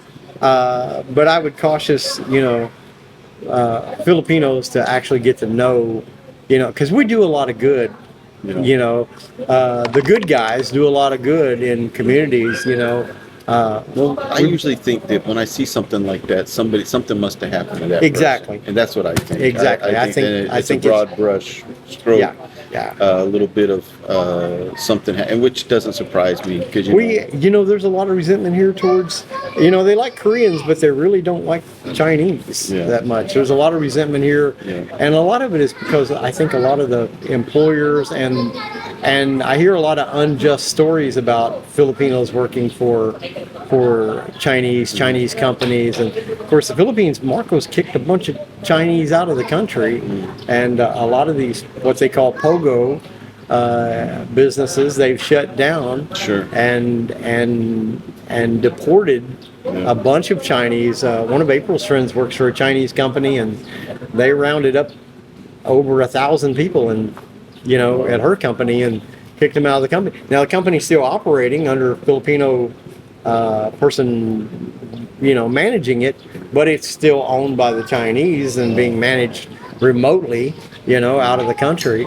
And you know, interesting. It's there's a lot of there's a lot of shell game goes on here. And you talk about a developing country. It and aspects of the Philippines is as modern. You know, people think of the Philippines, you know, and you know, banana trees but it's you know, a place like right here in Cebu City is you know, you've got your areas that are poor, and they're living in shanty huts, and but you've also got, IT Park, Cebu Business Park. Some of these areas are cutting edge. Sure. They've got fiber optic everywhere, 5G. Sure. It's really. Yeah, I mean, it's definitely more high tech than what people think. Yeah, I remember when the internet was so bad here, and they were talking about, hey, we're bringing in fiber. I mean, a place like Candelaria in Quezon Province, a place way out where I was the only white dude, it's got fiber optic now. They got fiber optic high speed. You can get, I run like, 1,000 Mbp internet here, which is super fast. You can get 1,000 Mbp here, 1,200 Mbp in your home, which is super. It's a whole lot better than the old dial-up. You remember the dial-up and the sound it made when it connected to the internet? I tell you, man, I know absolutely nothing. As long as I can connect to the internet, I'm happy. Send a message. Well, I'm only happy if I can download or upload quickly. No idea about that. Well, for me, you go to upload something if it takes 5 minutes to upload, that's great. If it says 8 hours to upload, I'm like, oh gee, man, take all day. And I've had stuff that I've been in both places. A new sheriff in town. Trump. The T word. Yeah. That love him or hate him, he's busy. For an 80-year-old man, almost 80 years old. He's been in office for a week or 10 days or whatever, and he's already secured the border. He's deporting people. And I hear a lot about from Filipinos, saying, I'll never get to go to America now, and are they gonna kick out the Filipinos that are there? And you don't have a lot of Filipino illegal immigration. It's not like they're flying to Tijuana and walking across in Baja, Mexico, walking across the border. It's the educated people. And you know what? I always said it's not like I'm a big fan of Trump. He talks too much, and it used to irritate me. I'd say, God, this guy could do so much good. Trump 2.0. Trump 2.0 is a lot better. He doesn't say as much. Yeah. The crazy shit he does say is actually there's merit behind it. Like, we're going to buy Greenland. Oh, yeah. Well, and the other day when he said that they made, like, Fauci made a lot of money off of that because he said they asked him, what about you're taking his private security detail away from him. He said, well, got enough money to pay his own. He made enough money off that pandemic. And he did. Yeah. So he said he can call up a couple of his pharmacy buddies and maybe they'll pay for it. Yeah. And I was like, here's what I would say. In the gym that I go to, more people ask me about Trump because they like him. Like, there was guys there from the U.S., they're Filipino, but they were back here and wearing their Trump. The day of the election, when I went there to the gym, they had their Trump shirts on, which I thought was like, and maybe because of the way I look, they just naturally assumed that I'm a Trump boy or something. And I was just like, hey, anything would be better than the zombie. That's how I see it. Weekend at Bernie's. Yeah, that's right. But what I did also say is, why get spun up on politics? Look, we had a guy in there 4 years that was dead. And we still made it out, the prices in the world have doubled, everything's doubled since then. But eggs are $10 a dozen. Yeah. So I think that anything is going to be better, but what I would say is it's nice having a president that I know loves our country. That's one thing I You can fault him for a lot of things, but yeah, and it's funny because they didn't so much about the first time that he was elected, they're like, oh, Trump's a billionaire and he sleeps with porn stars and he's grabbing pussy in a gym. I'm like, you know what? If I was a billionaire, I'd be worried about Trump if he wasn't a billionaire dating porn stars and like to touch naked women. I would be more concerned about him if he wasn't. What billionaire doesn't? Yeah. And I like the fact that he secured the border. Even though I'm not living in the States, I'm not competing for a job with anyone. How long has it been since you've been back to the States? 7 years. 7 years. Oh, see, that's how long I've been here. So I'm not, I don't, like I would say, I don't have a dog in the fight, but I think about my fellow Americans, you know. Well, you can't have a country without a border. Yeah, and try coming to the Philippines illegally. Go to Thailand illegally. Yeah. They'll find you. So I think that in that aspect, I don't want Americans losing jobs to people that shouldn't even be there. Yeah. It's illegal to be there. It's just, Well, and I mean, a lot of these other countries, these foreign countries, took advantage of the situation and emptied out their prisons and their insane asylums. Yeah. You know, no matter how you feel about it. That's why they don't want them back. I don't care what country it is. I don't want them dumping their murderers and rapists in our country, because guess what? You know, they're in jail for murdering and raping. You know, chances are they'll try it again. Sure. Old habits are hard to break. Yeah, exactly. So I think that, and I thought that was funny that Colombia didn't want him back, and then he threatened the tariff, and within 4 or 5 hours of that, the president of Colombia is willing to fly them. I'll use my plane. You know, it gets better mileage. Yeah, so I think that he's already shaking things up, and we talked about the peso. You know, the peso is when Kamala was 58.42 as of about 3 hours That's ago. right. And when Kamala had done good on that debate, the peso dropped. My mom was here at that time, and the peso went down to, I remember. 55 and 54. And I use this example, of the $5,000 pension. If you have 5,000 and it's 50, you would get 200,000, or 55, you get 200,000, and then 292,000 at 58. So that's 90,000 pesos.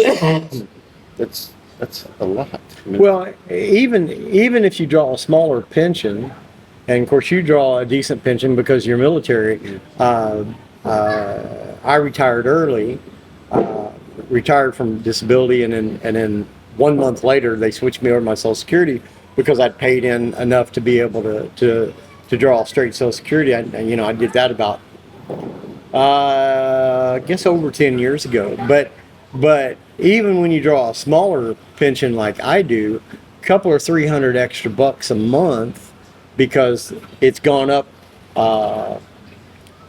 about 12 pesos since I've been here. I mean, it's fluctuated, but it's 46 or 47 when I got here, and now it's at almost 60. When I got here, it was 40. Yeah. And that's crazy. Well, that's a 20 peso jump. You figure, for me, that's an extra $200 to $300 a month, depending. On average, I was paying $7,000 a month for a condo or for a townhouse in Quezon Province. I was paying $11,000 a month for the house, my last house in Cavite, and it was a townhouse as well, 2-bedroom. That was a 3-bedroom, two bath townhouse, and so that means free rent for me. Yep. When the peso's at 60 instead of 50, I'm living free, rent free. Yep. And so, Yeah, that's how I look at it. well, and I know it's harder on the Philippines as a nation. It's a little harder on them for the dollar to be so high.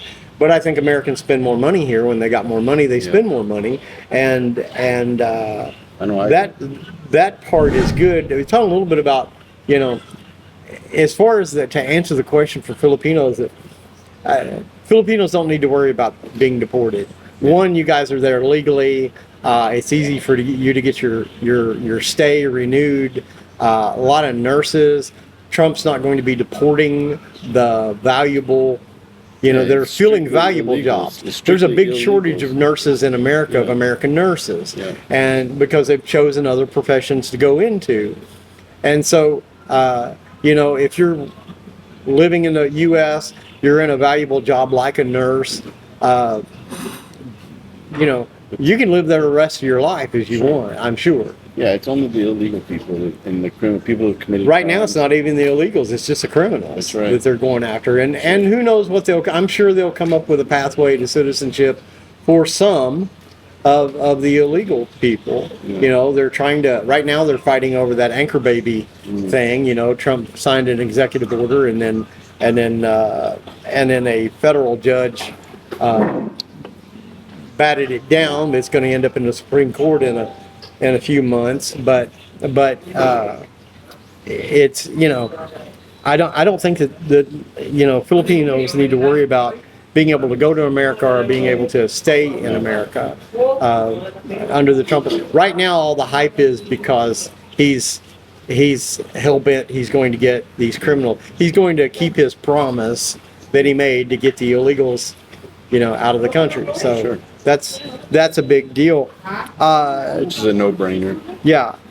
Now, another one of the advantages of there being a new sheriff in town, stronger relationships with the U.S. Biden really didn't have much of a relationship with of course, I guess Duterte was in office when he first got in, but then Marcos. You know, most Americans can't even tell you who the Filipino president is. Yeah. The majority, I'd say 90%, they have no idea who the president is here. Right, I agree. I would say that. Yeah. If they're not living here personally. Well, a lot of Americans, especially younger people, can't tell you who the last, other than Kamala, prior to Kamala, couldn't tell you who the vice president was. You know. Well, I think that a lot of American really have no concern over what's going on here, to be honest with you. No, not at all. Yeah, so Not at all. and if it wasn't for the Chinese coming in into the Philippine Sea and trying to take over that area, I think that it wouldn't even make the news. Well, and that's one of the things. Obama did not have a good relationship with the Philippines. Biden did not have much of a relationship with the Philippines. Trump had a decent relationship. He actually came here. I think you'll see him have a much better relationship this go around. One, Well, he'll definitely be hands-on. yeah, one, him and I don't think him and Duterte really clicked. Somebody else was in office before that. Who was in office before Duterte? Aquino. Aquino. But this time around, with China being the number one threat as far as the U.S. government is concerned, certainly Trump being concerned, I don't think he sweats Putin too much. I don't think he sweats North Korea.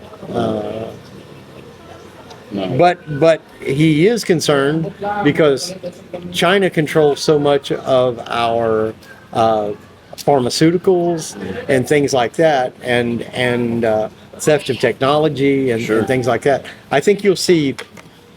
I don't think they're going to let Taiwan be taken over. I don't think they're going to let the Philippines. They're going to put up a strong Yeah. defense. Well, I think they'll do more here. Who knows? They may open up a military base again. Yeah, which I'm against, man. To be honest, I mean, I live here, and I'm of the belief that nobody will ever invade the United States. They can't. Every house is so armed, you know, that they can't invade us. There's I think it was 3 guns per every man, woman, and child. Yeah, There's it 3 doesn't surprise firearms me. for every man, Yeah, woman. And, yeah. You don't even have to reload. My dad had enough for the whole neighborhood. Yeah, you know? yeah. He did. Yeah. I mean, I'm talking AR-15 and everything. So Desmond did too. Yeah, Desmond so did I too. think that I really wish they would just stay out of it. If this country can't protect its own borders, well, then become a state of that country, you know, that wants you, you know, and I don't You would be think, cool with the Philippines going to China? No, I would be a guerrilla fighter. I've always said if they invade here, that I would be part of the resistance. I'm sure of it, because I live here now, you know. But if somebody invaded the United States, I would go back home. Yeah. You know, don't start none, won't be none. Is my. Well, I've always heard you say that too, Yeah. and I believe that. But what I mean is, I still don't think that the United States should use our assets to help countries stay afloat. Whether it be Canada, you know, whether it be Australia, anybody. I don't think we should get We're involved giving so anymore. much money to the Philippines, though, and they've got so many assets here that I think they're going to probably protect those. I mean, they're giving millions and millions, hundreds of millions of dollars. But their every year. allegiances go back and forth so much. There was just something today that Marcos said that he would, if they stopped going in the Philippine Sea, he would let the United States remove their missile defense system from here. There is a missile defense system here. Yeah. And when I saw that, I said, well, there's probably, he knows they're not going to stop messing with the Philippine Sea, so that's just a nothing. But it still made me think that how quickly allegiances change here, you know? Every time there's an election. That's right. So, I mean, I don't think that our government should get spun up on it. You know, just mind our own business, protect our own borders, and let everybody fend for themselves. They certainly need to do that first. And because Australia is being looked at by China also. The Chinese they're catching ships, getting all their fish all the time because they can't feed their own people. And that's another thing, you know. How a million-man army has to be able to feed itself. A million-man army at war is a whole other ball game, you know, to feed themselves. But if you look at Japan in World War II, how they were looking for resources. Every place they went to had resources. Sure, that's why they you know, they were hoping for that's why they hit Pearl Harbor, because they were hoping they'd sue for peace. Yeah. And they attacked the U.S. because of oil. Yeah. Because we are such an oil-rich country, and we're still number one oil. We're not the number one producer, but I imagine we will be soon. But we had more oil under the ground than they do in all of the Middle East. So if you look at how Japan was going after resources, that's basically the Chinese are doing the same thing. And if you look at what they're eyeballing, you know, Australia, Asia, it's the same. It's like the same game plan, you know. So to me personally, they're not going to come to our. And I don't think if our country's not invaded, we shouldn't get involved anymore. I certainly don't believe in all these war by proxy. I don't believe in the Vietnams. I don't believe in the Koreas. You know, I don't. The shit that's going on in Ukraine right now, you know, don't think we ought to be. That's just my personal opinion, guys. Don't think we ought to be involved in that shit. It's a war against Russia by proxy. Well, and we just, you know what? As long as there's homeless veterans on the streets, you know, we ought to be taking care of those guys first. I think that what the war in Ukraine did was expose Russia as being weak. And well, they wouldn't be sucking up to China and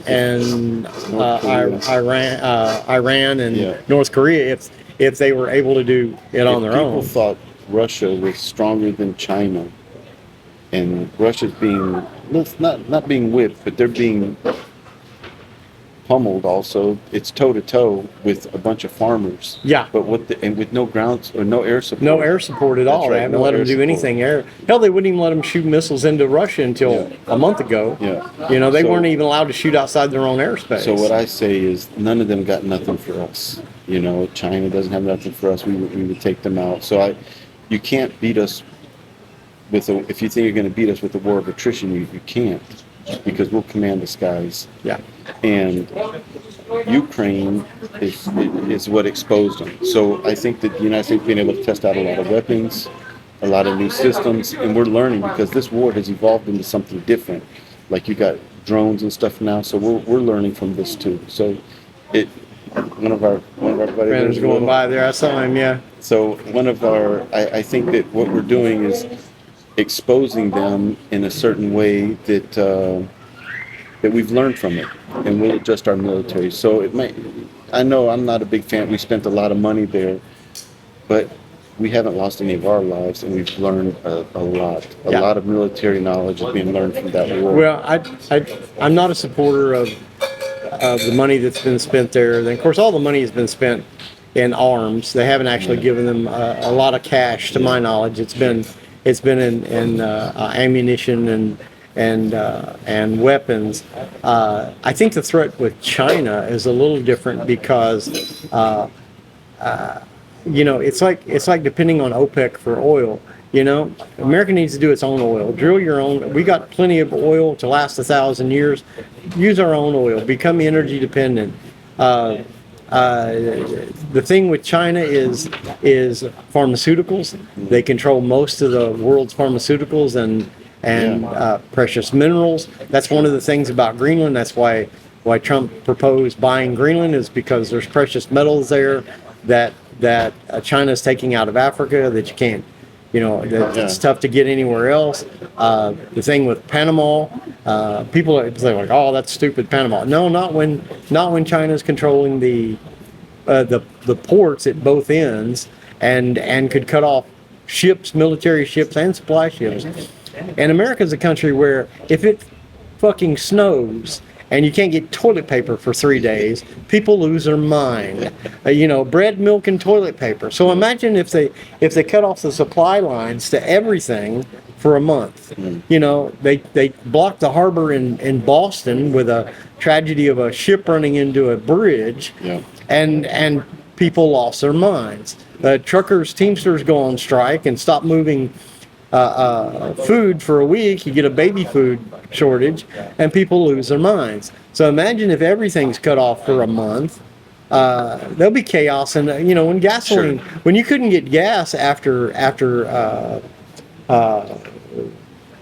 what was the hurricane, Katrina, after Katrina, when you couldn't get gas anywhere. I mean, I saw people literally in line pulling guns on each other. I'll tell you what, Bruce, after that typhoon here in Cebu, I saw something. And I said, I tell you what,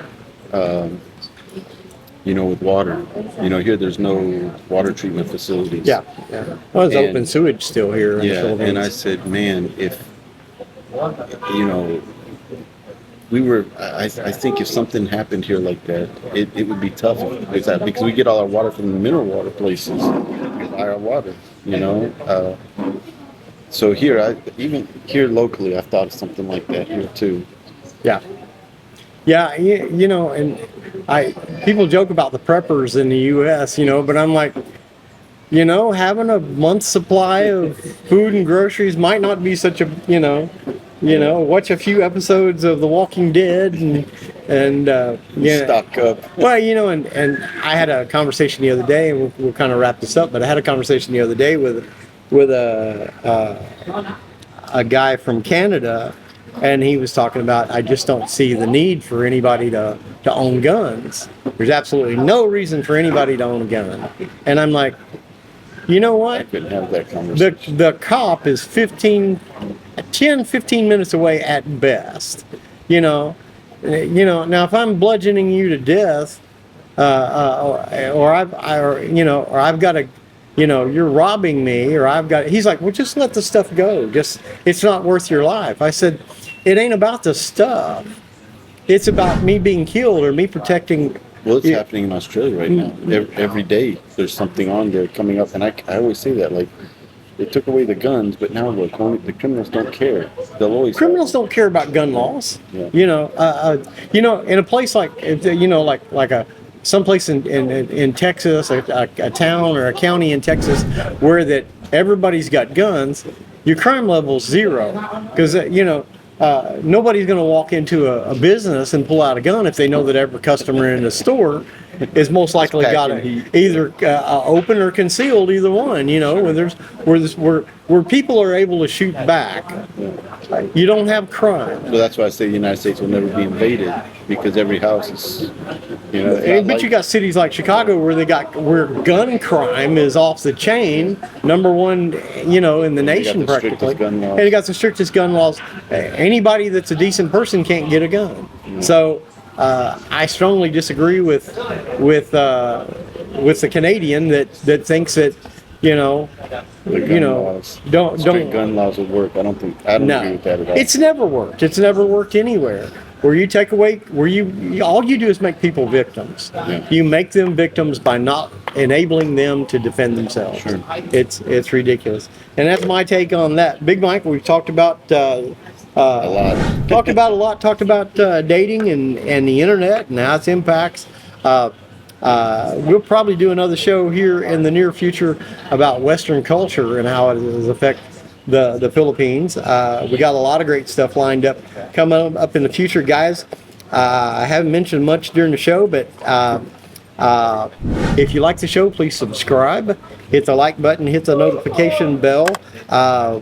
If you want to email us and give us your feedback, you can leave it in the comments, or you can email us if you want to talk to us about something in private. If you have a show idea you want to see us do, or whatever, or something subject you want to hear us tackle, or a question, you can email us at bruceandbigmike@gmail.com. We have gone on for a while here. Guys, we love you. We appreciate you. We're really glad to be doing this show, and we appreciate your support tuning in. Again, hit the subscribe button. We would greatly appreciate it. Big Mike, I'm going to give you the final word, buddy. All right, we'll see you guys next week. Have a good one.